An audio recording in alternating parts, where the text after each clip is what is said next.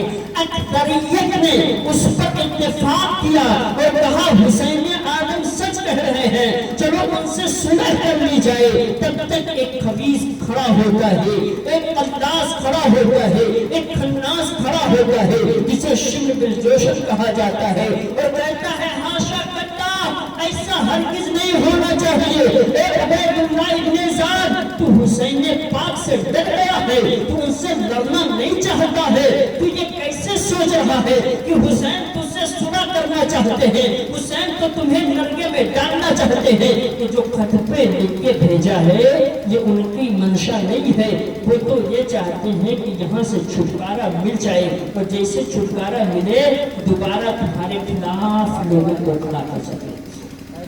شیطان کا کام ہوتا ہے لوگوں کو ورگلانا۔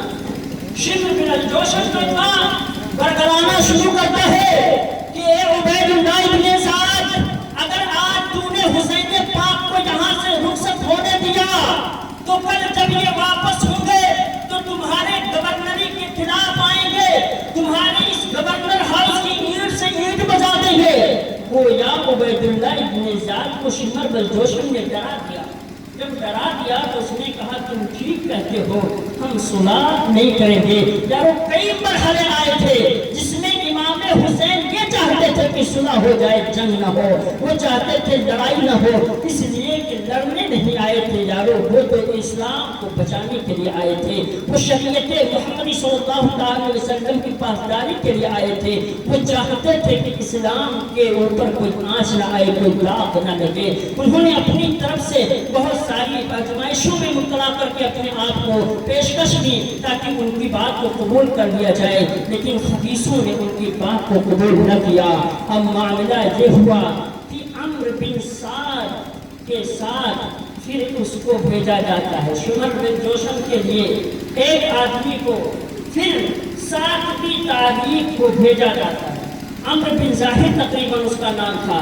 700 آدمیوں کو 7ویں تاریخ کو بھیجا جاتا ہے کہ جاؤ اور حسین پاک پر آج سے پانی بند کر دو۔ کیا کر دو؟ حسین پاک پر آج سے پانی بند کر دو۔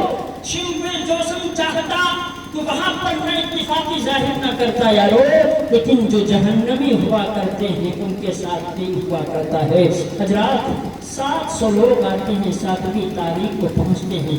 ابھی جس نہر فرات سے امام حسین کا قافلہ پانی لے رہا ہے، جس نہر فرات سے ہر کے لوگ پانی پی رہے ہیں، عمرو بن سعد کے لوگ پانی پی رہے ہیں، ایک ہی دریا ہے، سارے لوگ سیراب ہو رہے ہیں، لیکن 7ویں تاریخ آتی ہے 700 لوگ جو وہاں سے بھیجے جاتے ہیں وہ ایک ساتھ نہر فرات پر قبضہ کر لیتے ہیں اور امام حسین کو دور کر دیا جاتا ہے۔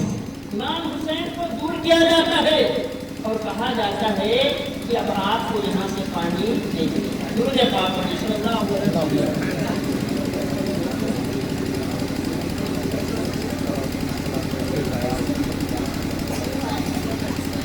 درود پاک پڑھیں صلی اللہ علیہ نبی صلی اللہ علیہ وسلم۔ صلاۃ و سلام علیک یا رسول اللہ۔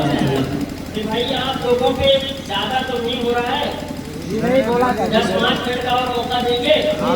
ایک درود پاک پڑھیں صلی اللہ علیہ نبی صلی اللہ علیہ وسلم۔ صلاۃ و سلام علیک یا رسول اللہ صلی اللہ علیہ وسلم۔ حضرات حضرت امام حسین پر اب 7 تاریخ کو پانی بند کر دیا تھا۔ اس سے پہلے یا اس کے کچھ بعد امام حسین کے ایک ساتھی رہا کرتے تھے جو بچپن کے دوست تھے اور وہ کوفہ میں رہا کرتے تھے، حضرت مظاہر نام تھا۔ حضرت امام حسین نے ایک لیٹر لکھا، ایک خط لکھا اور ایک قاصد سے کہا کہ جاؤ کوفہ میں مظاہر کو دے دینا اور کہہ دینا امام حسین کی طرف سے یہ خط آیا ہے، یہ تمہارے بچپن کے ساتھی ہے۔ قاصد پہنچتا ہے خط کو لے کر اور کوفہ میں جاتا ہے، کوفہ میں جا کر وہ یہ خط دیتا ہے اور خط دینے کے